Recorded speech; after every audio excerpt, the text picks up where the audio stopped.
आदरणीय वीसी महोदया, डॉक्टर गणेश शंकर गिरी जी जो डीन है और हेड ऑफ द डिपार्टमेंट, आज की इस समारोह में जो उपस्थित विश्वविद्यालय की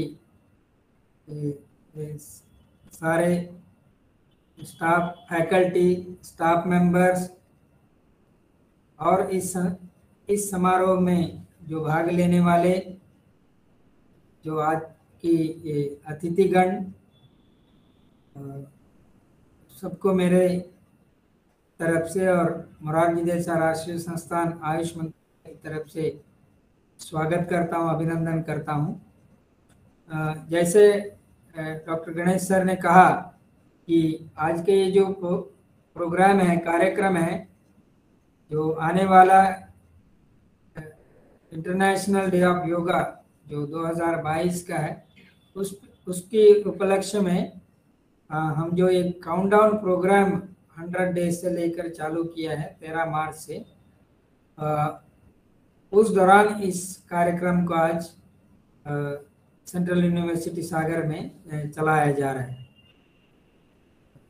इस बार जो मंत्रालय ने और बाकी जो योग से जुड़े हुए जो एक्सपर्ट्स ने जो डिसाइड किया है कि जो 100 डेज, 100 सिटीज एंड 100 ऑर्गेनाइजेशंस, मतलब हर दिन जो 13 मार्च से लेकर एक एक दिन एक एक ऑर्गेनाइजेशन, एक एक सिटी में योग की प्रोग्राम करेंगे। इस माध्यम से जो लोगों में जागरूकता लाए और जो आने वाला इंटरनेशनल डे ऑफ योगा है जून 21 को, इसको एक भव्य रूप से मनाने का या सेलिब्रेट करने का एक लक्ष्य को लेकर हम इस काउंटडाउन प्रोग्राम को चला रहे और चलाया जा रहा है। इस दौरान हमें बहुत अच्छा एनकरेजमेंट मिल रहा है पूरा देश से। जहाँ जहाँ भी प्रोग्राम हुआ है वहाँ कई हजार लोग भी जुड़े हैं, 4 से 5 हजार लोग भी कुछ जगह जुड़े हैं। एग्जाम्पल भी हमारे सामने है। हालांकि over a period of time, मतलब 13 मार्च के बाद हम इसको धीरे धीरे से एक टूरिस्ट इम्पोर्टेंस प्लेस के साथ भी जुड़कर इस प्रोग्राम को आगे बढ़ा रहे हैं। इससे मैं समझता हूँ कि एक जो योग की प्रमोशन है, योग की जागरूकता है और योग को लोगों तक पहुँचाने के लिए जो परिश्रम या कुछ प्रयत्न हम कर रहे हैं, उसमें हम कामयाब हो पाएंगे।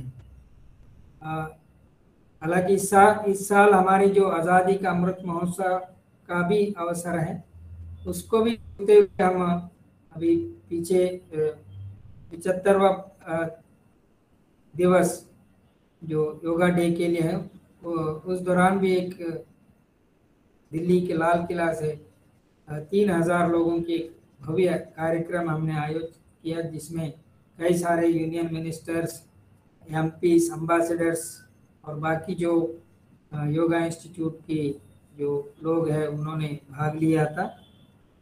योग धीरे धीरे से एक पब्लिक हेल्थ इनिशिएटिव के रूप में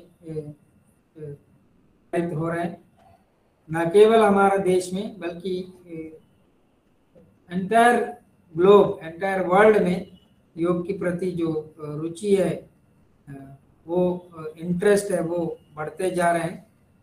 अभी हम एक 2019 के एक सर्वे के मुताबिक इंडियन मार्केट में ही, जो उसके साथ इंडियन मार्केट भी बढ़ रहा है, योगा की जो इंडियन मार्केट है वो भी बढ़ रहा है। 2019 की जो सर्वे के मुताबिक कम से कम करीब 4 बिलियन जो बिजनेस है वो सालाना होते जा रहे हैं। और किया जा रहा है कि जो पूरा वर्ल्ड का 2019 में जो बिजनेस, योगा मार्केट की बिजनेस की जो आंकड़ा थी वो $37.5 बिलियन था, वो अभी 2027 तक $66.4 बिलियन होने का आशंका जताया जा रहा है। इससे हमें पता लग रहा है कि योग कितना स्पीड पर आगे बढ़ रहा है और लोगों तक पहुंच रहा है। इसके साथ साथ मैं ये कहना चाहूँगा कि इसको हम किसी रूप में भी ले लें, चाहे वो सेक्युलर समझिए, चाहे वो इसको रिलीजियस कहिए, क्या एक योग एज कल्चर समझिए, या योग एज हेरिटेज समझ लें, या हेल्थ सिस्टम या स्पिरिचुअल सिस्टम, कुछ भी रूप से, किसी न किसी रूप से योग को हम अपनाएं और उससे जो मिलने वाला जो लाभ है उसको हम अपनाएं। यही मेरा आप लोगों से विनती है और आशा है। इसमें मैं ये इसलिए यही कहूँगा कि जो सेक्युलर इसीलिए है कि अब हम किसी भी धर्म का इसमें देखेंगे तो चाहे वो भक्ति है, चाहे वो है, चाहे वो ज्ञान है, ये हर एक धर्म के साथ, हर एक रिलीजन के साथ जुड़ा हुआ है। अब हम ये कहेंगे कि योग सेक्युलर है या योग किसी एक धर्म के लिए सीमित है, ऐसा तो नहीं हो सकता। इसलिए कि योग का अलग अलग मार्ग है, हमारे भक्ति है, कर्म है और ज्ञान है।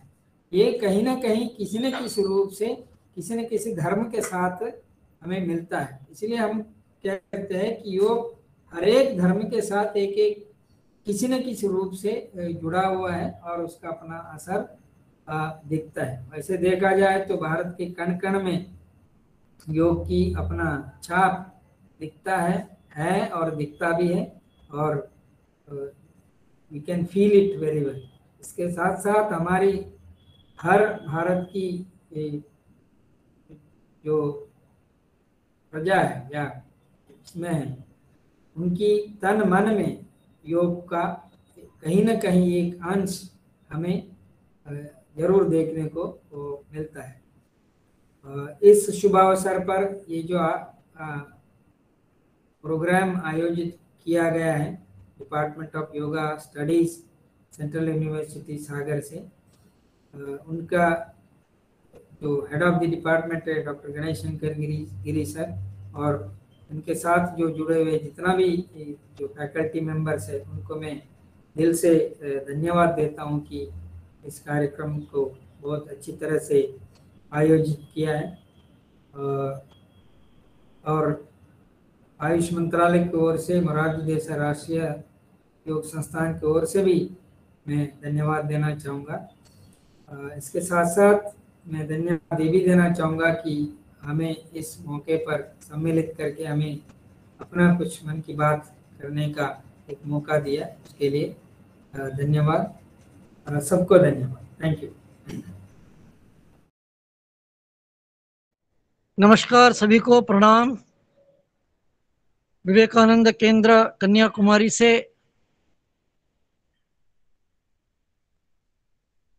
विवेकानंद शिला स्मारक विवेकानंद केंद्र कन्याकुमारी से इस योग महोत्सव का सभी योग प्रेमी, योग भक्त और योग अनुष्ठान सभी को हृदयपूर्वक नमस्कार। हेल्थ, हार्मनी और हैप्पीनेस, स्वास्थ्य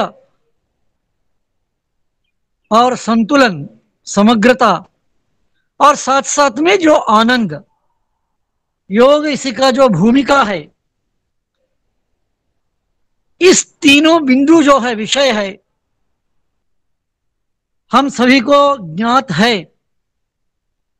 कि आज की परिप्रेक्ष्य में, सामाजिक व्यवस्था में, हम सभी का एक व्यावहारिक जीवन में स्वास्थ्यता, संतुलन और समानता के साथ में जो आनंद के अनुभव, और योग इसके बहुत ही महत्वपूर्ण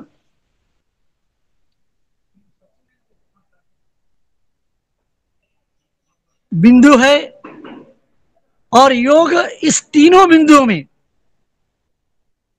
अलग अलग दृष्टि में और सबको तीनों मिलकर भी एक अद्भुत योगदान भूमिका है। शब्द की अर्थ पर स्वास्थ्य, उसका अर्थ ही स्वस्थ।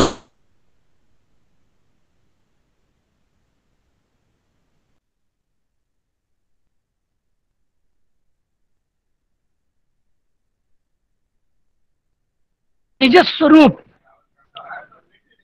अपना स्वरूप में प्रतिष्ठित होना, उसको कहा गया स्वास्थ्य। किसी व्यक्ति, किसी आदमी, एक मनुष्य स्वस्थ है, स्वस्थ है, उसका अर्थ ये होना चाहिए उसकी मन, हृदय अपने अपने स्तर पर, अपने अपनी स्थिति में, अपना मूल स्थिति पे स्थिर है या नहीं है। थोड़ा सा विश्लेषण करें तो ये निष्कर्ष निकलेगा, एक चंचल मन, विकार मन, जिस मन में वृत्तियों की संघर्ष, वृत्तियों की वेग, वृत्तियों की दृढ़ता, वृत्तियों की बलवत्तता, जहां मन वृत्तियों से पीड़ित होता है, जैसे पतंजलि महर्षि ने कहा, चित्त, वृत्ति रहित चित्त, निवृत्त वृत्ति चित्त, जो अपना निज स्वरूप है। हम जैसे योग शास्त्र के अंतर्गत में पुरुष कहा गया, कुछ सूत्रों में महर्षि पतंजलि उसको धर्मी भी कहा गया, पुरुष भी कहा गया, दृष्टा कहा गया। तो सही अर्थ में पुरुष, दृष्टा, धर्मी, वृत्ति रहित, निवृत्त वृत्ति, ऐसा जो स्थिति अपने में रहते हैं, रहना चाहिए, वो स्थिति है सामान्यतः, साधारणतः उच्च स्तर पर आदर्श स्वस्थ है। इसका दूसरी कोण से देखें तो हर एक मनुष्य का अस्वस्थता, रोग का कारण, अस्वस्थता का कारण मन की चंचलता, वृत्तियों से पीड़ित। इस वृत्तिहीनता के लिए, वृत्तियों को कम करने के लिए जो महर्षि पतंजलि की यहां योग शास्त्र में जो बिंदु दिया गया, उस वृत्तियों को धीरे धीरे अभ्यास से, वैराग्य से निरोध करते हुए वृत्ति पूर्ण चित्त से वृत्ति रहित चित्त, और अंततः चित्त का भी प्रकाश देने वाला पुरुष का स्थिति में जब हम जाने के लिए जो मार्ग होते हैं, उस मार्ग है योग। जो स्वास्थ्य, स्वस्थता की सही या एक ही मार्ग योग होती है, शारीरिक हो या मानसिक हो, दोनों का शारीरिक पीड़ा, मानसिक पीड़ा, शरीर से मन को अलग कर कर शरीर की वृत्ति से चित्त वृत्ति को दूर करने का जो मार्ग है, जो पतंजलि योग सूत्र में विस्तार से महर्षि पतंजलि ने इनको अपने सामने रखते हैं, योग मार्ग का अलग अलग साधनाएं, प्राणायाम हो सकता है, जप हो सकता है, ईश्वर प्रणिधाना दुआ हो सकती है। हर एक पद्धति वृत्ति रहित स्थिति में पहुंचने का या वृत्ति रहित स्थिति को अनुभव करने का मार्ग है। एक अद्भुत विशेष विशिष्टता इसमें है, उस वृत्ति रहित स्थिति को अनुभव करना ही आनंद है, जो हम हैप्पीनेस कहते हैं। आनंद स्थिति, शांत स्थिति, संतुलन स्थिति, समत्व स्थिति, मनोराहित्य स्थिति, अमनी भाव स्थिति, ऐसा अलग अलग नाम योग शास्त्र में हमको मिलते रहते हैं। ये सभी का निचोड़, ये सभी का लक्ष्य और आदर्श सूचित करते हैं कि उस निर्मल निर्माल्य पुरुष स्थिति, जो किसी व्यक्ति को आनंद की अनुभव होना है, जो वृत्तियों का वेग कम करना पड़ेगा, या किसी व्यक्ति किसी मनुष्य आनंद का अनुभव का प्रकटित किया है, उसका अर्थ यह है कि उस अनुभव की क्षण में वृत्ति रहित हो चुका है। माने शांत स्थिति, विश्रांत स्थिति का अर्थ यह है कि चित्तवृत्ति निरोधन की मार्ग है। इसीलिए स्वस्थता, स्वास्थ्य और हैप्पीनेस वो साथ में जाएगा। मैंने अंग्रेजी में हम बोलना है, a healthy man is a happy man, A happy man is a healthy man, ऐसा कह सकते हैं।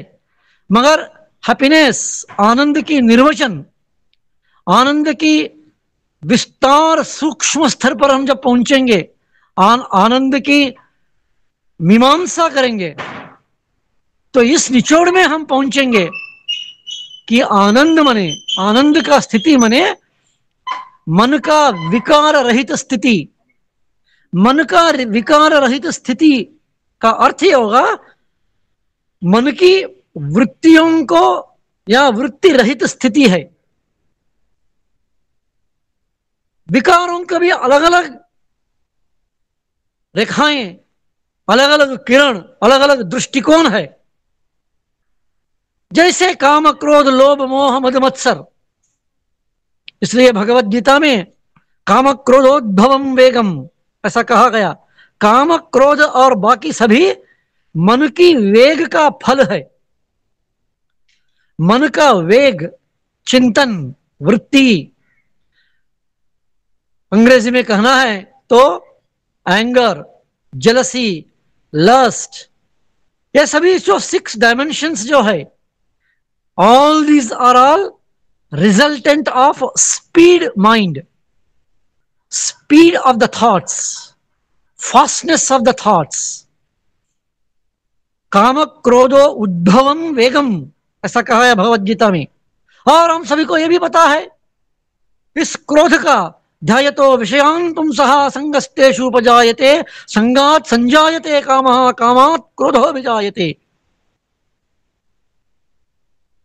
माने मन की किसी विषय कर भोग पर लालच पड़ेगा, उस लालच से संग आएगा, उस संग से बाकी सब का पूरा गिरावट गिर जाएगा। असंग स्थिति, निस्संग स्थिति, उस असंग स्थिति, निस्संग स्थिति ही स्वस्थ स्थिति है। उस असंग निस्संग स्थिति ही आनंद स्थिति है। कितना भी आर्गुमेंट्स हम कर सकते हैं, कितना भी हम प्रश्न उठा सकते हैं, मगर इस 2 बिंदु स्वस्थता और आनंद की पूर्णतः सूक्ष्म स्तर पर हम विचार विमर्श करेंगे। ये दोनों जुड़ा हुआ स्थिति है और दोनों जुड़ा हुआ स्थिति में है, माने आदर्श लक्ष्य स्थिति है, वृत्ति निवृत्त स्थिति है, वृत्ति निरोध स्थिति है। A happy state of the person, happy state of the mind is a state of the mind which is quite calm, serene, relaxed, slow mind, quiet mind, where the rush of the thought is reduced, speed of the mind is reduced. And उस स्थिति पे शांतता का, और इस शांतता विश्रांत स्थिति समस्थिति में आना, ये हार्मनी है। जब तक व्यवहारिक स्थिति में अपना आंतरंगिक जीवन और सामाजिक जीवन, अपना व्यवहार, अपना आंतरंगिक व्यवहार, मन में उद्भव होने वाला भावनाओं को अपने साथ में सृष्टि में जितना भी प्राणियां हैं, पंचभौतात्मिक जो सारा सृष्टि है, इस पंचभौतात्मिक सृष्टि के साथ में हमारा संबंध, बांधव्य, प्रतिक्रियाएं, प्रतिसार कैसा होगा, माने what will be our relationship, what will be our reaction and response to the entire world we come in contact with. We come in contact with many things in the whole day. पूरा दिन भर हम अलग अलग अपना पंचेंद्रियों के आधार पर, पंचेंद्रियों को उपयोग करते हुए अलग अलग चीजों के साथ में हम स्पर्श आते रहते हैं। इसके स्पर्श होने के संबंध में, इस विषय भोगों का स्पर्श से हम शांत रहेंगे और उसके साथ में हम बह जाएंगे। बहना नहीं है, ये हार्मनी है। बह जाएंगे तो हम दुखी रहेगा। इसीलिए हार्मनी, हैप्पीनेस और स्वास्थ्य, ये तीनों भी साथ में मिलजुलाकर एक ही सूत्र में बांधा हुआ भारतीय सनातन धर्म का, उस योग दर्शन का एक अद्भुत निचोड़ है। ये कभी भूलना नहीं चाहिए कि स्वास्थ्यता माने सिर्फ फिजिकल हेल्थ ऐसा नहीं है, not even mental health, not even psychological health. A final absolute health means a state of chitta vritti nirodha sthiti. A perfect happiness is the state of absolute calmness, चित्त वृत्ति निरोध स्थिति। जब ये दोनों स्थिति रहेगा, मनुष्य, आदमी, व्यक्ति, प्राणी, जीवी संसार से, सृष्टि से हार्मनी में रहेगा, संतुलन में रहेगा, समानता में रहेगा, समग्र संतुलन स्थिति में रहेगा। We should not forget that unless happiness and the harmony to their final dimensions alone will be a final harmony in us. Otherwise, थोड़ा थोड़ा सा dimensions, थोड़ा थोड़ा सा परसेंटेज है, 5%, 10%, तो there will be a flux. Always there will be a fluctuations. And हम कहते रहेंगे जीवन सुख दुख का है, मगर इस जीवन में पूर्ण आनंद, संपूर्ण आनंद हम पा सकते हैं, उस संपूर्ण पूर्ण आनंद में रह सकते हैं। ये योग का स्टैंड, योग की महत्वपूर्ण संदेश अपना सामने रखा है। और इस अवसर पर विवेकानंद केंद्र कन्याकुमारी का जो 3 सागर की संगम, मैं प्रवास में हूं। आज अभी विवेकानंद केंद्र जो अंडमान निकोबार द्वीप में जो है, पोर्ट ब्लेयर, उस द्वीप समूह की विवेकानंद केंद्र का पोर्ट ब्लेयर की जो अंडमान द्वीप है, अंडमान द्वीप में जो पोर्ट ब्लेयर है, वहां से मैं आप सभी के सामने कुछ बिंदु रखने का अवसर मेरे को मिला है, मैं बहुत ही भाग्यवान समझता हूं। और इस योग महोत्सव में भारतीय सनातन धर्म संस्कृति का ढंका और शंखाराव बजे, और सिर्फ एक थेरेपिटिकल चिकित्सा की दृष्टि में योग को नहीं देखकर एक धर्म के आधार पर जीवन शैली, उस धार्मिक जीवन की आधार पर जो जीवन शैली होगा वो है योग का जीवन। ऐसा एक धार्मिक जीवन में हम स्थिर हो, प्रतिष्ठित हो, ऐसा हम अपना जीवन प्रयास करें। यम नियम आसन प्राणायाम प्रत्याहार धारण और ध्यान और समाधि भी उसी प्रतिष्ठित करने का मार्ग है। ऐसा एक महत्वपूर्ण विषय हम सभी के सामने है विचार के लिए, और सभी को इस बिंदु पर आपके सामने रखने के लिए जो अवसर दिया है सागर विश्वविद्यालय से, और इस योग महोत्सव की जो संगठनात्मक व्यवस्था की दृष्टि में सभी लोग जुड़े हैं, सभी को मेरा सादर सहृदय नमस्सुमांजलि, प्रणाम और नमस्कार। धन्यवाद। नमस्कार सर, अब आवाज आ रही है मेरी? बहुत धन्यवाद। अवरोध हुआ लेकिन इतनी अच्छी बातें प्रोफेसर राव जी के द्वारा सुनने के लिए मिली, मेरे लिए भी काफी ज्ञानवर्धक थी। इसी विषय पर जितना मैं सोच रहा था बोलने के लिए, उसमें से लगभग सारी बातें राव सर ने हम सबके समक्ष रखी हैं। फिर भी सार बिंदु के रूप में कुछ अपनी बातें आप सबके साथ साझा करूंगा। जो आज का विषय है हेल्थ, हार्मनी और हैप्पीनेस, मोरारजी देसाई राष्ट्रीय योग संस्थान का भी जो ध्येय वाक्य है, जिस वाक्य को हम अपना लक्ष्य, अपना विजन, मिशन मान करके कार्य कर रहे हैं, वो भी है हेल्थ, हैप्पीनेस और हार्मनी। थोड़ा शब्द आगे पीछे, हमारे यहाँ हेल्थ है, हैप्पीनेस, फिर हार्मनी है। आज का जो विषय है उसमें हेल्थ के बाद फिर हार्मनी और फिर हैप्पीनेस। तो मैं उसी क्रम से बोलूंगा जिस क्रम से हम अपना ध्येय वाक्य हमने निर्धारित किया हुआ है। 4 शब्द से आप सभी परिचित होंगे। तो तन, शरीर, बॉडी, मन, माइंड। तीसरे नंबर पे जन, दूसरे लोग, अदर्स, और वन, हमारा संपूर्ण पर्यावरण। अब जो ये 3 वाक्य हमने रखे हैं, चाहे वो हेल्थ हो, चाहे वो हैप्पीनेस हो, चाहे वो हार्मनी हो, ये बहुत चिंतन के बाद शब्द आए हैं। और चिंतन कुछ ऐसा है कि योग शब्द के 3 पारंपरिक अर्थ हैं। जितने भी योग के अध्येता हैं, योग के आचार्य हैं, वो सब जानते हैं कि योग 3 अर्थों में आता है। योग का अर्थ है संयम, योग का अर्थ है समाधि, और योग का अर्थ है योग अर्थात जुड़ना, यूनियन। तो यहाँ पर ये 3 अर्थ मात्र नहीं है, ये योग के 3 सोपान हैं। जैसे हम महर्षि पतंजलि के अष्टांग योग 8 सोपान की बात करते हैं, वैसे ही योग शब्द के 3 सोपान हैं, इस अर्थ में ही नहीं थे। तो पहला सोपान जो है वो संयम है, दूसरा है समाधि, और तीसरा है योग, यूनियन। अब हम देखें तो 3 चीजें हमें हमारे जीवन में चाहिए। हेल्थ चाहिए सबको, हैप्पीनेस चाहिए और हार्मनी चाहिए।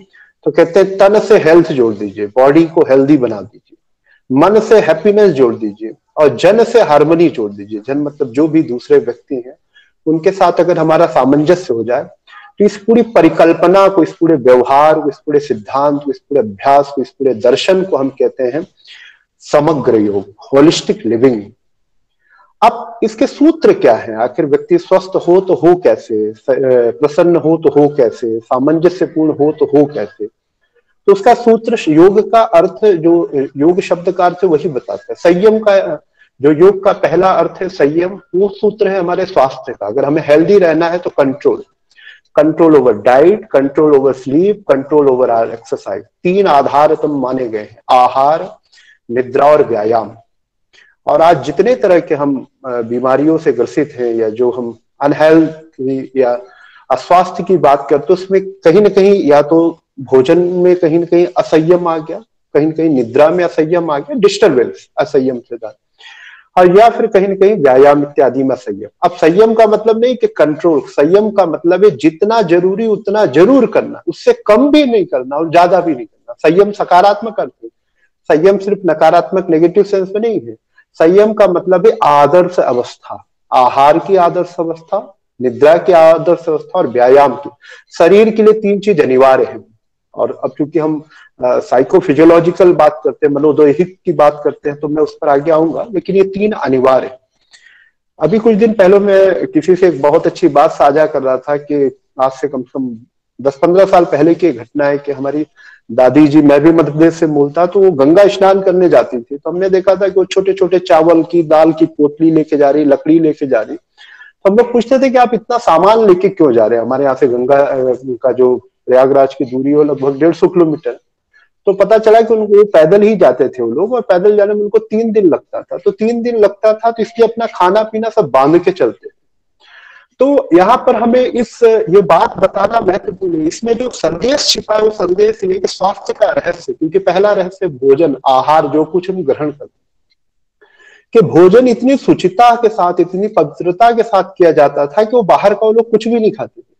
और आज से 15-20 साल पहले इतनी चीजें थी नहीं। आज देखिए, आज आहार रोडों पे है, कहीं पर भी आप, जिसको हम कहते हैं आजकल स्ट्रीट फूड के नाम से बहुत फेमस हो गई चीजें, हम कहीं पे भी कुछ भी खाए जा रहे हैं। तो भोजन का संयम, पाकशाला में, रसोई में, जिसको अन्नपूर्णा ग्रह कहते हैं, वहीं पर भोजन हो, बड़े संयमित भाव से हो, 2 ही बार हो, उसके बहुत सारे नियम है, आयुर्वेद बड़े विस्तार।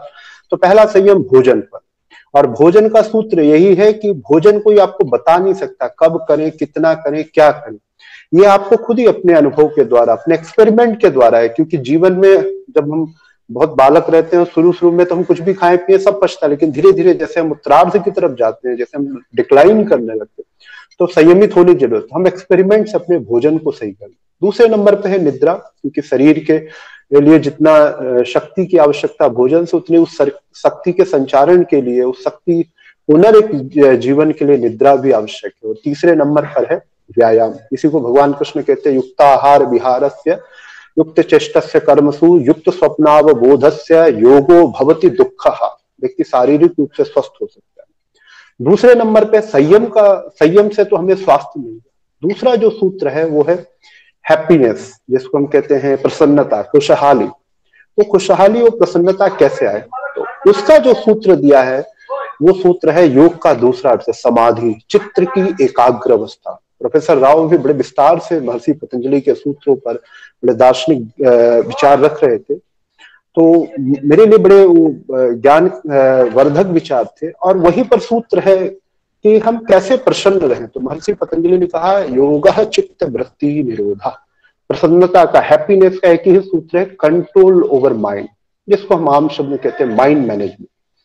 अब चित्त और चित्त की वृत्तियां क्या है, इस पर तो कम से कम लाखों पृष्ठों में व्याख्याएं लिखी हुई है, लेकिन सरल शब्द चित्त का अर्थ मन और वृत्ति का अर्थ मन की गतिविधियां। तो मन की गतिविधियां क्या है, विचार हैं, कल्पनाएं हैं, स्मृतियां हैं, भावनाएं हैं। तो अगर इस पर हमारा नियंत्रण हो जाए, तो नियंत्रण हो जाए से तात्पर्य क्या है, तो महर्षि पतंजलि खुद ही कहते हैं वृत्तयः पंचतयः क्लिष्टा क्लिष्टा, मतलब हमारे जो विचार हैं, हमारी जो स्मृतियां हैं, हमारी जो कल्पनाएं हैं, ये 2 प्रकार के, क्लिष्ट और अक्लिष्ट। क्लिष्ट का मतलब जो हमें अधोगामी, जो हमें डिग्रेड कर, और अक्लिष्ट का मतलब है अपग्रेडेशन वाली। तो हमारे अंदर ऐसे विचार आते हैं जिससे हमारा उत्थान हो, ऐसे भी विचार आते हैं जिससे हमारा पतन भी।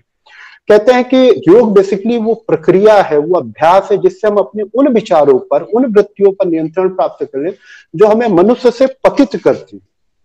एक बहुत हास्य व्यंग है कि चार्ल्स डार्विन की खोज है कि हजारों साल में मनुष्य मतलब बंदर से मनुष्य बनने में हजारों साल लग गए। किसी ने उस पर बहुत अच्छा कमेंट किया कि चार्ल्स डार्विन अगर थोड़ा और अध्ययन करते तो एक चीज और पाते कि मनुष्य वापस बंदर 1 सेकंड में बन जाता है, मतलब उसकी चित्त की वृत्तियां विक्षिप्त हो जाती। इस पे किसी योगाचार्य ने बड़ा रोचक टिप्पणी की। उन्होंने कहा कि मनुष्य ही बना रहे हो, वापस बंदर ना बन जाए, यही प्रक्रिया योग है। यही आचार्य पतंजलि कह रहे हैं, योगः चित्त वृत्ति निरोधा। अर्थात हम अपने उत्थान के लिए, अपने आप को अपग्रेड करने के लिए कार्य करें। और प्रसन्नता का एक ही सूत्र है कि अपने विचारों का हम वर्गीकरण करें, अपनी स्मृतियों पर नियंत्रण स्थापित करें, अपनी कल्पनाओं पर नियंत्रण स्थापित करें। तो दो चीज तो व्यक्ति के स्तर पे, तन और मन। तो तन स्वस्थ हो गया, मन प्रसन्न हो गया, तो हम कहते हैं अब हम समग्र हो गए। लेकिन इतने से काम नहीं चलता, क्योंकि हम इस एक समाज में रहते हैं, एक राष्ट्र में रहते हैं, असल ब्रह्मांड में रहते हैं। हमारी जो सराउंडिंग, हमारा जो पर्यावरण है, अगर इसके साथ हमारा सामंजस्य नहीं है, इसके सुख में हम सुखी नहीं, इसके दुख में हम दुखी नहीं है, तो हम समग्र स्वास्थ्य के जो उद्घोषणा उस तरफ नहीं जा सकते। तो उसका सूत्र का union, connection with each and every entity, वो चाहे वो पाषाण हो, एक पत्थर हो, चाहे एक पेड़ हो, चाहे कोई पशु हो, चाहे कोई मनुष्य, कोई भी शक्ति, जो कुछ भी इस दृश्यमान जगत में, विजुअल वर्ल्ड में है, उस सबके साथ हार्मोनिक कनेक्ट करना। आखिर ये कैसे संभव कि मेरे सामने कोई एक भूखा व्यक्ति खड़ा है और मैं अपनी प्लेट में आधा खाना खा करके आधा खाना फेंक रहा हूं, या संभव? लेकिन ये तब संभव है जब मैं किसी से जुड़ा नहीं हूं, मैं मानसिक रूप से कहीं न कहीं सबसे अलग हो चुका। तो तीसरी जो जरूरत है, जिसको हम आज यूनिवर्सलाइजेशन कह रहे हैं, वैश्वीकरण की जो बात करें, वो सबके साथ भावनात्मक रूप से जुड़े। जैसे हम अपने माता पिता भाई बहन से भावनात्मक रूप से जुड़ते हैं, तो उनके सुख में सुखी होते हैं, दुख में दुखी होते हैं। जिस दिन हम इस अखिल ब्रह्मांड के साथ, जिस पशुओं के साथ, वृक्षों के साथ इस तरह से जुड़ पाएंगे, तो सच में हम समग्र स्वास्थ्य, होलिस्टिक हेल्थ की तरफ पहुंच जाएंगे। तो यही कुछ बातें थी जो मैं आज के इस अवसर पर कहना चाह रहा था। समय की मर्यादा को ध्यान में रखते हुए मैं अपनी वाणी को यहीं पर विराम देता हूँ। आप सबके लिए और इस विश्व के सबसे प्राचीन योग विश्वविद्यालय और इस विश्वविद्यालय के माननीय कुलपति महोदय, इस विभाग के अध्यक्ष गुरुदेव प्रोफेसर गणेश शंकर गिरीश सर के प्रति अपनी कृतज्ञता व्यक्त करते हुए मैं अपनी वाणी को विराम देता हूँ। बहुत बहुत धन्यवाद। नमस्कार, प्रणाम।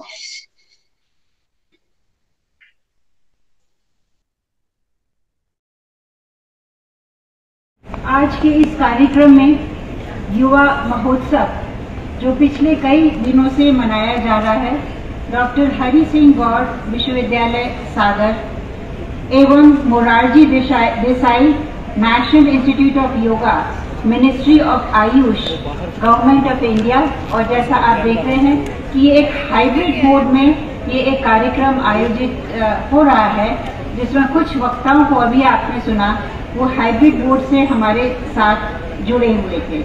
आपको अभी हेड ऑफ द डिपार्टमेंट ने बताया कि ये कार्यक्रम कैसे पिछले कुछ दिनों से ये आयोजित किया जा रहा है, और मुझे बहुत प्रसन्नता है कि हमारे मध्य अभी जिनको हमने सुना, Shri Hanumantha Rao ji, all India vice president of Vivekananda Kendra Kanyakumari, ये एक ऐसी जगह से हैं, स्थान से हैं, स्वामी विवेकानंद आश्रम, जो लोग वहां पर गए हैं। आज हम जो हैप्पीनेस और हार्मनी की हम बात कर रहे हैं, तो यदि आप इस केंद्र में जाएं तो अवश्य ही आप एक ऐसी अनुभूति प्राप्त करते हैं, क्योंकि उस स्थान पर एक अंदर से इटर्नल, जिसे हैप्पीनेस कहते हैं, उसकी एक अनुभूति होती है। और वो एक ऐसा स्थान है जहाँ 3 समुद्रों का ऐसा संगम होता है। अभी हम 3 चीजों की चर्चा कर रहे हैं, हेल्थ, हार्मनी और हैप्पीनेस, और इन तीनों के संगम से हमें जो मिलता है, जो आनंद मिलता है, और किसके माध्यम से मिलता है, वो हमें योग के माध्यम से मिलता है। तो आपने बहुत ही अच्छा उद्बोधन दिया। मैं डॉक्टर हरि सिंह गौर सागर विश्वविद्यालय की ओर से आपको बहुत बहुत धन्यवाद देती हूँ। डॉक्टर ईश्वर आचार्य, जो Morarji Desai national institute of yoga, जिनके सहयोग से हम लोग ये कार्यक्रम आयोजित कर रहे हैं, हमने उनको भी सुना। और अभी डॉक्टर अर्पित दुबे, जिन्होंने बहुत अच्छे तरीके से बताया कि हम कैसे हैप्पीनेस को हम लोग हासिल कर सकते हैं। हमारे मध्य योगाचार्य विष्णु आचार्य जी हैं, और इतने सीनियर योगाचार्य मुझे पूरी आशा है कि हम उनसे बहुत ही लाभान्वित होंगे।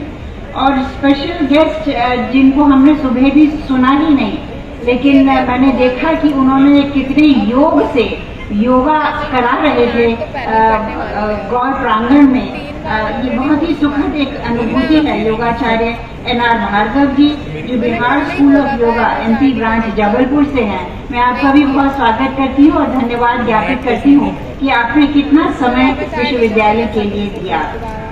हमारे योग विभाग के विभागाध्यक्ष प्रोफेसर गणेश शंकर गिरी जी, जिन्होंने ये पूरा बीड़ा उठाया, जब ये चर्चा हुई कि हम लोग ये एक जो 75वां हम लोग वर्ष मना रहे हैं स्वाधीनता का, और उसके साथ ही योगा दिवस कुछ वर्षों पूर्व ये शुरू हुआ, और ये भी बताते हुए बड़ी प्रसन्नता होती है कि ये इंटरनेशनल योगा डे हमारा भारत ही था जिसने इस इंटरनेशनल योगा डे को जन्म दिया। और वो ऐसे कि 27 सितंबर को 2014 को जब यूनाइटेड नेशंस की मीटिंग हो रही थी, तो हमारे माननीय प्रधानमंत्री जी ने ये एक प्रस्ताव रखा कि इंटरनेशनल योगा डे, अंतर्राष्ट्रीय योगा दिवस मनाना चाहिए, और उसको 177 देशों ने एकदम से हामी भर दी कि नहीं, हमें इस दिन को अवश्य मनाना चाहिए। और तभी ये डिसाइड हुआ कि 21 जून को हर वर्ष हम लोग अंतर्राष्ट्रीय योगा दिवस के रूप में मनाएंगे। और तब से ये अंतर्राष्ट्रीय योगा दिवस मनने लगा, और साल दर साल हम लोग इस दिवस को हम लोग मनाने लगे। अगर हम भारत की बात करें तो भारत में योगा का इतना महत्व है, क्योंकि कहा जाता है कि योगा का जन्म भारत में ही हुआ। आज सुबह भी हम लोग चर्चा कर रहे थे जब माननीय मंत्री जी यहाँ पर आए थे कि योगा, अगर हम किसी भी विदेशी किसी भी एक देश में हम जाते हैं, तो वहाँ पर यदि योगा की बात आती है और उन्हें मालूम पड़े कि कोई भारतीय आया है, तो एकदम से श्रद्धा से भाव झुक जाते हैं कि ये उसी देश से है जिसने योगा को जन्म लिया है। और क्यों ना हो, क्योंकि योगा हमारे देश में, यदि हम अपना इतिहास उठाकर देखें तो 5000 वर्ष पूर्व ऋग्वेदा में भी इसका योगा का जिक्र किया गया है। तो ये इसका जन्म यहाँ से हुआ। और क्या ये एक सौभाग्य की बात नहीं है कि यदि हम पूरे देश में योगा विभाग की बात करें तो ये डॉक्टर हरि सिंह गौड़ सागर विश्वविद्यालय ही है जिसमें पहला इंडिपेंडेंट योग डिपार्टमेंट पूरे देश में स्थापित है। और योगाचार्य जी जो यहाँ पर बैठे हुए हैं, ये भी बहुत प्रसन्नता का विषय है कि हमारे इसी विश्वविद्यालय के पहले बैच के छात्र रहे हैं और आज हमारे मध्य में हैं। अभी हम लोग जो इस थीम पर चर्चा कर रहे थे, जी हाँ, जोर से एक बार बजा दिए तालियां। हम लोग बहुत एनर्जेटिक हैं क्योंकि योगा तो ये है योगाचार्य जिनको आप लोगों से देख रहे हैं।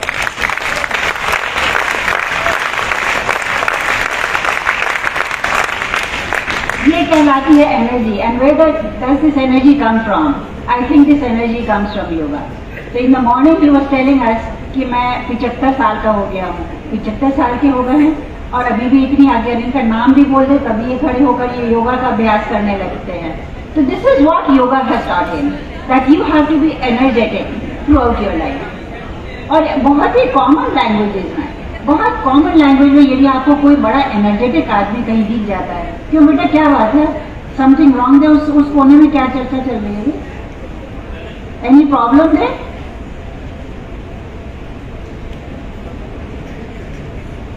तो यदि आप किसी एनर्जेटिक पर्सन को देखते हैं तो अनायास आपके मुंह से निकलता है कि क्या आप योगा करते हैं? तो what does it mean? That yoga is something which fills you up with energy.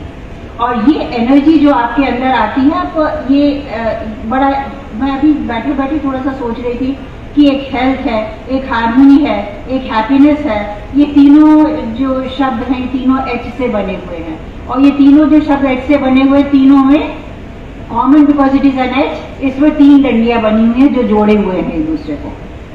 और यदि हम योगा की बात करें तो योगा में क्या है? योगा में भी 3 डंडियां बनी हुई हैं। और ये जो 3 डंडियां हैं, अगर हम योगा करते हैं तो हमें हेल्थ भी मिलती है, हार्मनी भी मिलती है और हैप्पीनेस भी मिलती है।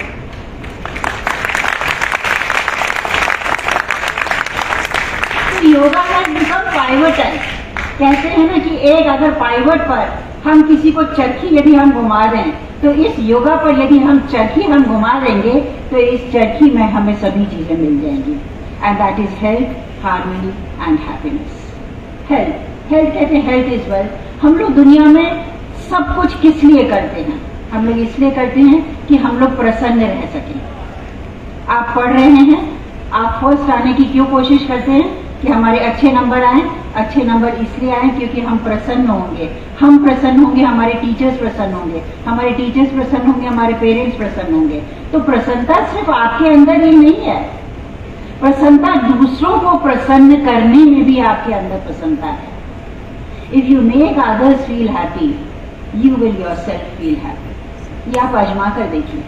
एक दिन मान लीजिए आप किसी को कष्ट पहुंचा दें जाने अनजाने में, पूरे दिन आपका मूड ऑफ रहता है। क्यों? क्योंकि आप सोचते ना मैं बेवजह मैंने उसको परेशान किया, और अंदर से आप गिल्टी फील करने लगते हैं। और मान लीजिए आपने सुबह सुबह आप उठे, प्रसन्न चित उठे, और कुछ नहीं कीजिए, एक मुस्कान, a smile on your face which is depictive of a hormone which is being released inside you, serotonin and dopamine. ये hormones, they are known as the happiness hormones. आप जितना मुस्कुराएंगे, जितनी आप फ्रेश एयर लेंगे, उतने ही ये हार्मोन रिलीज होंगे। जितने ये हार्मोन रिलीज होंगे उतने ही आप प्रसन्न होंगे, और जब आप प्रसन्न होंगे तो आप ऐसी अच्छी अच्छी आदतें करेंगे कि आपके पास में कोई बैठा है, आप किसी से मिल रहे हैं, आप उसकी छोटी सी, बहुत छोटी सी, मैं कहती हूँ छोटी सी एक तारीफ कर दीजिए। आपको तो कुछ नहीं गया ना, आपने क्या किया, आपके मन के अंदर भी एक प्रसन्नता हुई, और जिसके बारे में आपने तारीफ की वो भी प्रसन्न हो गया, आप भी प्रसन्न, वो भी प्रसन्न। अभी बात हो रही थी कि यदि हमें हार्मनी की बात करनी है तो हार्मनी में सभी को प्रसन्न रहना है। तो इसीलिए अ स्माइल ऑन योर फेस इस बहुत मुझे अच्छा लग रहा है। बहुत से लोगों के चेहरे पर स्माइल आ भी गई, वो मुस्कुराने लगे, सीरोटोनिन मुझे क्या सिक्रीट होने लगी, डोपामिन सिक्रीट होने लगी, और हम सब प्रसन्नचित यहाँ पर बैठे हुए हैं और सोच रहे हैं कि योगा ने देखो हमको क्या सिखाया। That is a big question mark. Yoga ने हमें क्या सिखाया? हम पिछले कई दिनों से योगा कर रहे हैं, और ये योगा करने के बाद हमने क्या सीखा? मैं सुबह भी ये कह रही थी, इससे अगर हम ये सोचें कि हमारे हेड साहब ने तो कहा है कि योगा दिवस हमें मनाना है, पहले एक दिन था, अब चलो 10 दिन इन्होंने करवा लिया, 20 दिन करवा लिया, और चलो छुट्टी मिली। मैं कहती हूँ 20 दिन के बाद आप कभी ये सोच ही नहीं पड़ेंगे क्योंकि छुट्टी मिली इससे, because it becomes a part of your lifestyle. You have to change your lifestyle, you have to adopt yoga in your lifestyle. और जब आप योगा को अपनी लाइफ स्टाइल में अडॉप्ट कर लेंगे, it will become a routine. जैसे आप सुबह उठते हैं, खाना खाते हैं, पीते हैं, दिनचर्या करते हैं, यूनिवर्सिटी या ऑफिस या अपने कार्यस्थल पर जाते हैं, उसी तरह से yoga becomes a part of your life. And when yoga becomes a part of your life, this health, harmony and happiness, it will automatically arise. बिल्कुल, ये तो जैसे कहते हैं ना, उसके साथ ही इसी कॉरोलरी है, जब हम योगा करेंगे ये हमारा मन प्रसन्नचित हो जाएगा, और जब मन प्रसन्नचित हो जाएगा हम खुशी खुशी रह सकेंगे। हम कहते तो बहुत है। मुझे एक चीज पढ़ के बड़ा आश्चर्य हुआ, आपके साथ शेयर कर ले रही हूँ, क्योंकि अभी किसी ने कवर नहीं किया है, and it is something which I can share with you, कि जैसे हम सारी चीजें मापते हैं ना, पानी की क्वालिटी हम देख लेते हैं, अपनी हेल्थ की क्वालिटी देख लेते हैं, ब्लड का एग्जामिनेशन कर लेते हैं, ऐसे हम हैप्पीनेस का भी एक इंडेक्स बनाया गया, और ये देखा गया कि हर देश कितना खुश है, कितना प्रसन्न है। भाई हम भी कंप्यूटर थे, 149 कंट्रीज में ये असेस किया गया कि हमारा हैप्पीनेस इंडेक्स क्या है।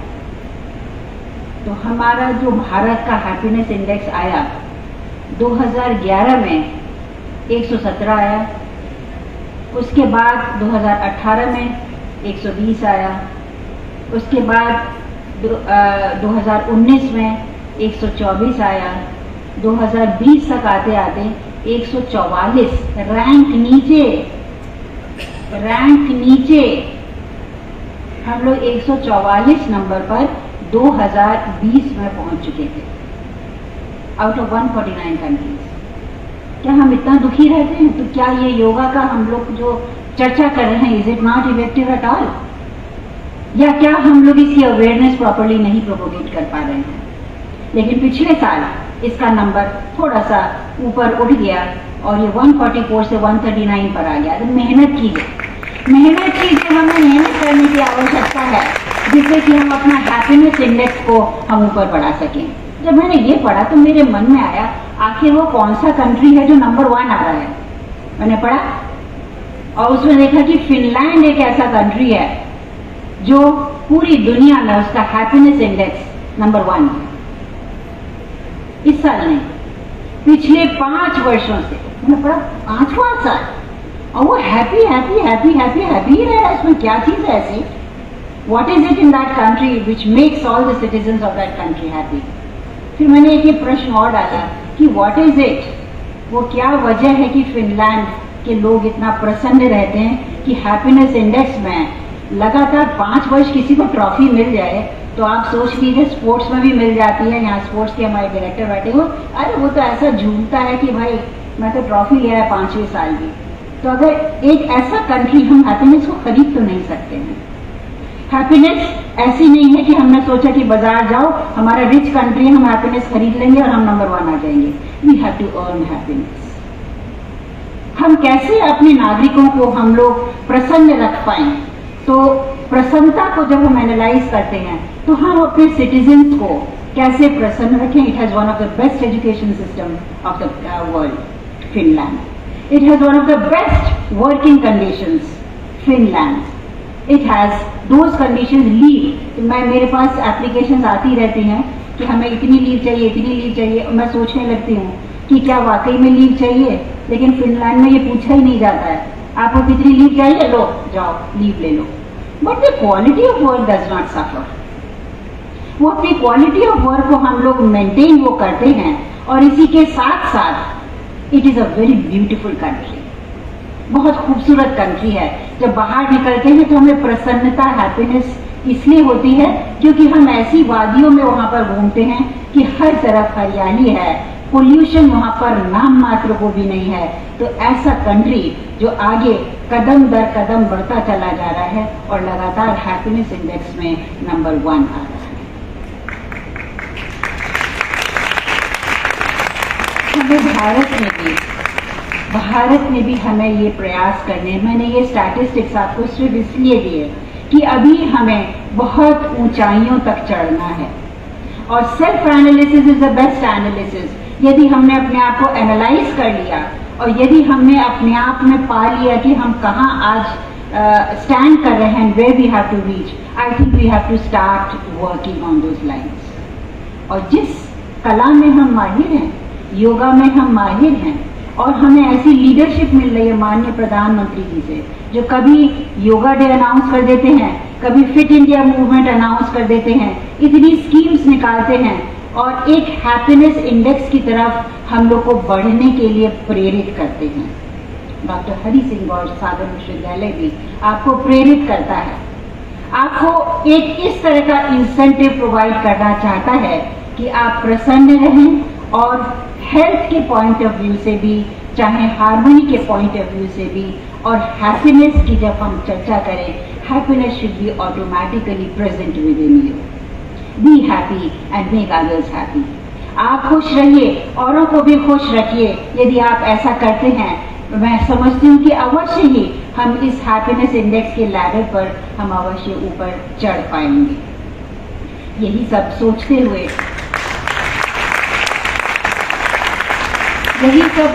हुए आज प्रातःकालीन जब ये कार्यक्रम हो रहा था, मैंने 3 अनाउंसमेंट्स किए हैं और पत्र भी मेरे तैयार हो रहे हैं, शायद आजकल में निकल जाएंगे। 3 of these centers, one is the yoga center which will be led by Professor Giri, जो ये खुद ही हेड ऑफ द डिपार्टमेंट हैं, और इनसे अच्छा मैं नहीं समझती कोई इस सेंटर के लिए उपयुक्त रहेगा। तो doctor Giri will act as the coordinator of the yoga centre. ताली तो बजा दीजिए सर की मेहनत की। बाकी के 2 नाम मैं अभी रिवील नहीं कर रही हूँ, 1-2 दिन में आपको पता चल जाएगा, लेकिन सेंटर्स के नाम एक है हैप्पीनेस सेंटर।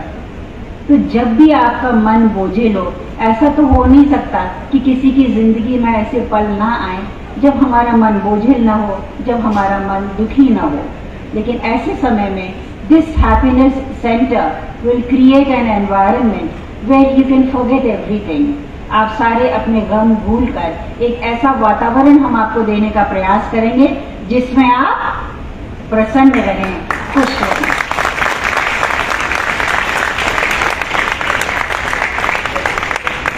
इसी के साथ कभी कभी मन में आता है कि सब कुछ छोड़कर हमें एकांत चाहिए, और उस एकांत में ही हमें शांति मिलेगी, उस एकांत में ही हमें हैप्पीनेस मिलेगी। हैप्पीनेस भी हर एक के लिए अलग अलग टर्म्स हैं। So I feel that there should also be a meditation centre in the university. तो उसको भी हम लोग अब इमीडिएटली सबके बाद हम लोग प्रारंभ करेंगे। सो आई डू होप कि ये जो कार्यक्रम आयोजित किया गया है, इससे आपको अवश्य ही एक प्रेरणा मिली है कि हम योगा करें और हम हेल्थ, हार्मनी एंड हैप्पीनेस की तरफ हम लोग बढ़ते चले जाएं। और हैप्पीनेस में हर एक हम लोग की जो कार्यशैली है, हम लोग at least we can divide our entire day into 2 places, एक अपना कार्यस्थल और एक अपना घर स्थल। हर एक को कार्य करने के लिए आना है, चाहे वो यूनिवर्सिटी पढ़ने के लिए आ रहा है, चाहे पढ़ाने के लिए आ रहा है, चाहे ऑफिस में काम करने के लिए आ रहा है। मैं इस विश्वविद्यालय की फॉर एग्जाम्पल बात कर रही हूँ। और फिर उसको अल्टीमेटली कहाँ जाना है? घर जाना है। यहाँ पर तो आकर आप बहुत प्रसन्न हुए। यूनिवर्सिटी में अरे मैडम ने कहा था काफी कुछ तो पूरा नहीं, काफी कुछ तो मैडम ने करके दिखाया, हम बड़े प्रसन्न हो गए। अब तो ऐसा लग रहा है हम विश्वविद्यालय में प्रसन्न रह पाएंगे। लेकिन घर जब पहुंचे आप छोटे भाई से लड़ पड़े। जैसे ही आप पहुंचे, आप अपने छोटे भाई से सबसे पहले आप उसके हाथ से आपने रिमोट लिया, ये तू सीरियल क्यों देखेगा, मैं तो दूसरा सीरियल देखूंगा या मुझे न्यूज देखनी है। लड़ाई शुरू हो गई ना। हैप्पीनेस कहाँ गई? जो आप हैप्पीनेस आपके पूरे आप दिन में इतना खुश खुश वहां पर गए थे, घर जाकर आपकी हैप्पीनेस खत्म हो गई।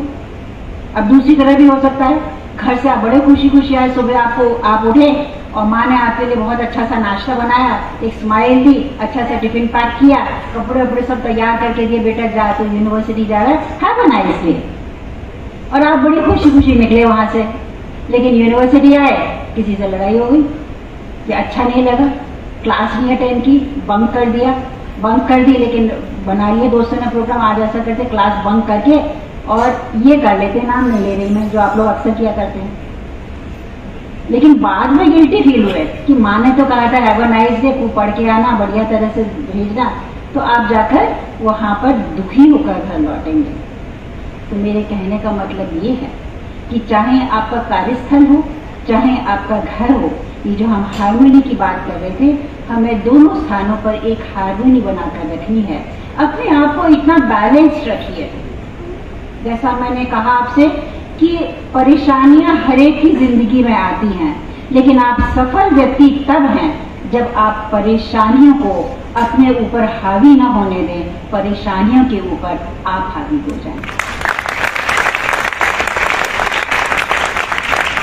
याद रखना है, ताली बजाने से खाली काम नहीं चलेगा है? कभी कोई परेशानी आए तो उसको अपने ऊपर हावी नहीं होने देना, and you have to overcome all the difficulties in your life. This is a transition period in your life where you are studying here in the university. You have to go out, you have to move out, you have to face the society, you have to make your own earning and learning. तो इसमें आपको सफलता मिले। मैं विश्वविद्यालय की ओर से आप सभी को बहुत बहुत शुभकामनाएं देती हूँ और आशा करती हूँ कि हम लोग, चाहे वो शिक्षक गण हो यहाँ पर, चाहे अधिकारी गण हो, हम सभी का ये प्रयास है कि आप कल यहाँ से एक बहुत अच्छे नागरिक बनकर निकलें। हमारी आपको बहुत बहुत शुभकामनाएं और आप हमेशा प्रसन्न चित्त रहें। बहुत बहुत शुभकामनाएं आपके लिए। Thank you very much. जय हिंद, जय भारत, जय भारत।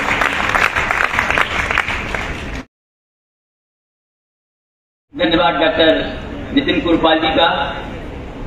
और मंच की दर्शक दीर्घा में विराजमान बुंदेलखंड नहीं वरन पूरे भारत देश में योग का तथा संस्कृति और आयुर्वेद के सिद्धस्त श्रद्धेय योगाचार्य विष्णु आर्य जी को मैं सादर प्रणाम करता हूँ। मैं प्रणाम करता हूँ ऐसे जो कि आज भी एक योग के क्षेत्र में आइकॉन स्तंभ हैं या योग को जो जीते हैं उनका हम सब आदर्श के रूप में पालन भी करते हैं। श्रद्धेय योगाचार्य एन.आर. भार्गव जी, श्रद्धेय गुरुमाता कहें और उनके साथ उनके निरंतर रूप से योग की शक्ति को निरंतर उनके सह के रूप में उन्हें ऐसे गुरुमाता मिसेस भार्गव को मैं सादर प्रणाम करता हूँ और उपस्थित हमारे सभी तरुणाई को जीने वाले और इस विभाग के विभाग अध्यक्ष जिनके मार्गदर्शन में यह 10 दिवसीय कार्यशाला जो निरंतर चल रही है और उनके साथ में उनकी पूरी टीम आदरणीय डॉक्टर अरुण कुमार जी, डॉक्टर ब्रजेश जी, डॉक्टर नितिन कोरपाल जी तथा एमए एवं शोध क्षेत्र से जुड़े हुए योग के विद्यार्थियों। बंधुओं, आपको यह विषय बहुत ही योग के बारे में बड़ी चर्चा आई और योग के बारे में आप लोग जी भी रहे। निश्चित रूप से हम भी आप सबके साथ के विद्यार्थी थे। आज से 30 वर्ष पहले मैंने योग को ज्वाइन किया था। मैं कहना चाहता हूं कि योग के बारे में आप सब जानते हैं, परंतु दुख का बांटना तथा स्वास्थ्य को देना एक बड़ा चुनौतीपूर्ण विषय है। 10 दिन में योग शिक्षा विभाग के विद्यार्थियों ने ग्राउंड लेवल पर जाकर जब लोगों के बीच योग का कार्य किया और लोगों को जोड़ा तो यही तो योग का विस्तार था और आपने उनको जो लाभ दिया है। आज पहला एक अनुभव प्रयोग मुरारजी देसाई इंस्टीट्यूट और आयुष विभाग के माध्यम से विभाग ने जो अभिनव प्रयोग किया और 5000 से 7000 लोगों ने योग किया, जिसमें एमए तथा बीए और शोधार्थी छात्रों का बड़ा संकल्प भाव की जो उन्होंने सीखा था वो उन्होंने करके दिखाया।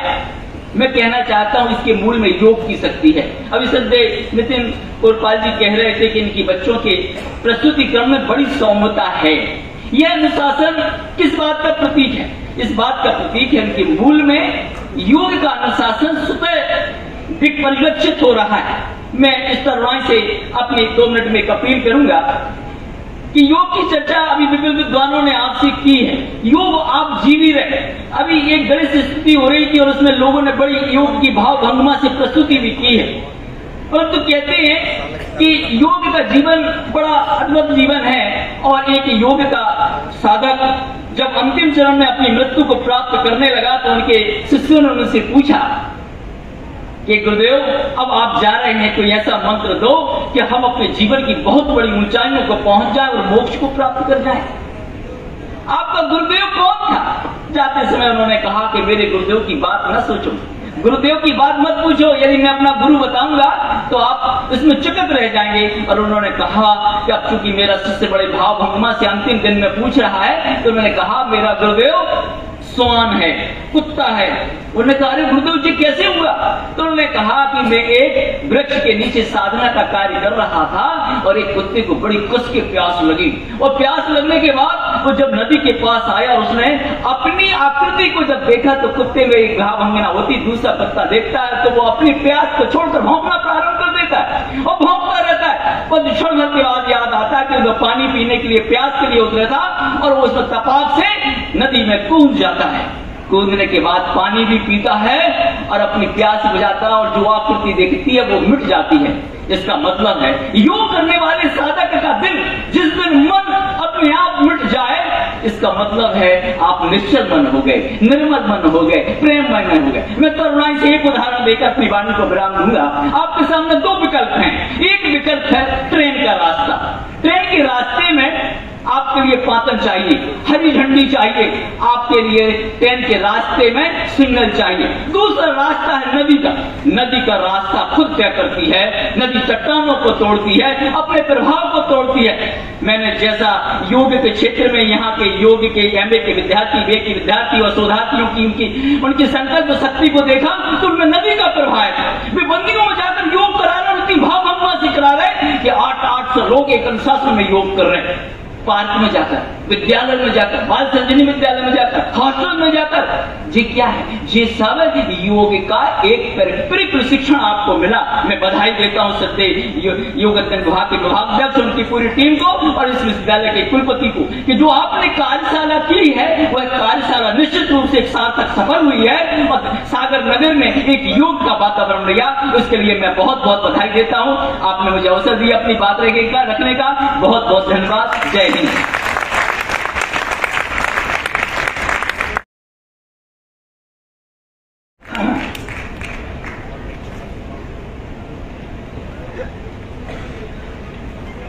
और ओम स्तुता मया वरदा वेद माता प्रचोदयन्ताम् पावमानि दुजानाम् आयु प्राणं प्रजाम् पशुं कीर्तिं दृढं ब्रह्मवर्चसाम् मह्यं तत्त्वा विदित ब्रह्मलोकम् ओम शांति।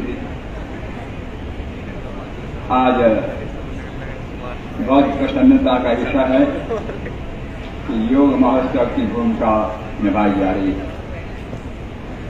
पिछली बातों को न दोहराते हुए समय का पालन करते हुए हम अपनी बात करेंगे। अभी जितने लोग यहाँ बैठे हैं सब मानसिक तनाव में बैठे हुए हैं। कब कार्यक्रम समाप्त हो, कब भागे यहाँ। हम आपके लिए शारीरिक पीड़ा नहीं देना चाहते ज्यादा समय तक। जहाँ शरीर के सुख की बात हो रही है, मन के शांति की बात हो रही है, आध्यात्मिक उन्नति की बात हो रही है, और आप सब शारीरिक व मानसिक पीड़ा में बैठे हुए। जब है ना सत्य बात, सब जानना चाहते। सब 3 बातें हम आपसे कहना चाहते हैं। पहला, सुख निरोगी काया। यदि शरीर सुखी है, किसी प्रकार से बीमार नहीं है, तो पहला सुख है निरोगी काया। और आज जितने बैठे हैं और जितने बाहर देखेंगे आप सब बीमार, शारीरिक दृष्टि से, मानसिक दृष्टि से, पारिवारिक दृष्टि से, सामाजिक दृष्टि से सभी बीमार। और मानसिक बीमारी के कारण लोग अनेक बीमारियां बढ़ रही हैं। मधुमेह है, ब्लड प्रेशर है, हार्ट अटैक है। और मानसिक बीमारी के कारण आप लोगों में से युवा पीढ़ी आत्महत्या कर रही है। तो मानसिक तनाव का ही कारण है कि नहीं? पढ़ाई में मन नहीं लगना, उधमबाजी करना, गुंडागिरी करना, शराबाजी करना, ये क्या है? मानसिक तनाव का ही कारण है। तो ये मानसिक तनाव को दूर करना है पहले। शारीरिक सुख कब होगी? अभी आहार की भी चर्चा हुई बीच में कि भोजन कैसा हो। अब हम आपसे सिर्फ पूछते हैं 2-3 बातें। आप लोग योग करते हैं, नाश्ता में क्या लेते हैं? यदि पूछा जाए तो आप नाश्ता में क्या खिलाएंगे? बोले ब्रेड, पोहा, चाय, ये लेते कि नहीं? अब पोहा क्या है? भसा है कि नहीं? शुद्ध रूप से। अब भसा खा के शरीर बना रहे हैं लोग, योगाचारी बने। कैसे बनेंगे आप लोग? अरे कम से कम योग करने के बाद 4 बादामें खाओ, 1 गिलास दूध पियो, कुछ अच्छी हरी सब्जियां ले लो, फल खाओ। तब से तुम्हारी शारीरिक क्षमता बढ़ेगी, मानसिक क्षमता बढ़ेगी, आध्यात्मिक क्षमता बढ़ेगी और बुद्धि का विकास भी होगा। दिन भर तो आपको मोबाइल देखना, न जाने कितना खुरापात मोबाइल में भरा हुआ है। ये सब तनाव का कारण है, टेंशन का कारण। इसी कारण आप लोग अच्छी उन्नति नहीं कर पा रहे, कोई भी व्यक्ति। तो सबसे पहले आपके लिए शरीर को स्वस्थ रखने के लिए योग करना। योग का मतलब खाली आसन प्राणायाम नहीं है, जैसे कि कई विद्वानों ने व्याख्यान दिए हैं, उसमें हम आपको दोहराना नहीं चाहते। शरीर को स्वस्थ रखना। देखो आजकल क्या हो रहा है, पैसा कमाने को सारा शरीर बेकार कर रहे, तोड़ रहे हैं। दिन भर पैसा, हाय पैसा, हाय पैसा। और जब बीमार पड़ते हैं तो सारा पैसा कहाँ जाता है? डॉक्टर दवाई के पास। हो रहा कि नहीं हो रहा? तो स्वस्थ रखो, पैसा भी बचाओ, शरीर से स्वस्थ रहो। आधा घंटा योग अभ्यास करो और मानसिक तनाव दूर रखो। अभी मैडम बोल रही थी कि हंसते नहीं हो, हंसी है ही नहीं आपके चेहरे पे। नहीं हंसी की कहेंगे तो क्या हंसेंगे? ये कोई हंसी नहीं। अरे ऐसा हंसो कि दिल खोल के हंसो, लोट पोट हो जाओ। हंसने नहीं आता तुम लोगों किसी कभी? तनाव में बैठे हुए, चेहरे पे चमक नहीं, ब्यूटी पार्लर में जाना शुरू कर दिया। अरे योग करोगे, व्यायाम करोगे, अच्छा योग का अभ्यास करने के पश्चात दूध पियो, घी खाओ, बादाम खाओ, कुछ फल खा लो, तो चेहरे पे चमक रहेगी। फिर ब्यूटी पार्लर नहीं जाना पड़ेगा तुम लोगों को। ध्यान रखो, आजकल लड़कियां तो जाती, लड़के भी बहुत जाने लगे। तो अच्छी बात यह है कि योग के साथ साथ खान पान सुधारो। ये व्यवहार की योग है, व्यवहार की योग नहीं सुधरेगा तो आगे नहीं सुधर सकते। हमें अपने घर में आप मोबाइल देखते रहते, मोबाइल में कितनी गंदगी भरी हुई है, वो सब तुम्हारे दिमाग में रहते, उसी के कारण सारा बेकार हो रहा। इसको कैसे निकालेंगे? कह तो दिया कि प्रसन्न रहो, प्रसन्न नहीं कर रहने का कारण क्या है, कैसे रहें? ये दिमाग में कितनी गंदगी भरी पड़ी है, इस गंदगी को खाली करो ना पहले। देखो भाई, मोबाइल में जो भरोगे वही निकलेगा कि नहीं निकलेगा? भजन भरोगे भजन निकलेंगे, गालियां भरोगे गालियां निकलेंगी। अब तुमने अपने दिमाग में तो सारी गंदगी भर के रखी है। जब तुम ध्यान करने बैठते हो, प्राणायाम करते हो, प्रार्थना करते, सारी गंदगी बाहर आ जाती। जहां तुम्हारा मोबाइल चालू हुआ, मस्तिष्क की सारी गंदगी बाहर। तो हमारे स्वामी सत्यानंद जी महाराज, गुरुदेव निरंजन जी कहते हैं कि पहले दिमाग को खाली करो, ध्यान करो, शवासन, योग निद्रा, अजपा जाप, सारे मस्तिष्क के विकारों को निकालो, खाली करो पहले अपने दिमाग को, जब भी तुम पढ़ाई में आगे निकल पाओगे। खाली बातों के जमा खर्च से नहीं होना है। जब तक आप व्यवहारिक जीवन नहीं सुधारेंगे, घर में सुख शांति यदि चाहते हो तो सबसे पहले सुबह उठना शुरू करो। अब भोजन की बात आई थी, सोने की बात आई। आप कितने बजे सोते हैं? अधिकतर लोग 12 बजे, उठेंगे 9 बजे, भोजन कब करते हैं? 12 बजे रात के, 11 बजे रात के। अरे प्रकृति ने बनाया है कि जैसे जैसे सूर्यास्त होगा वैसे वैसे शरीर की सारी क्षमताएं कम होती जाएंगी। अब जब 10 बजे रात के 11 बजे भोजन करोगे तो पचेगा कैसे? पचना नहीं, बीमारी बढ़ रही है। तो समय से भोजन करना सीखो, समय से उठना सीखो, और स्वास्थ्य सबसे अच्छा रह सकता 3 बातों में।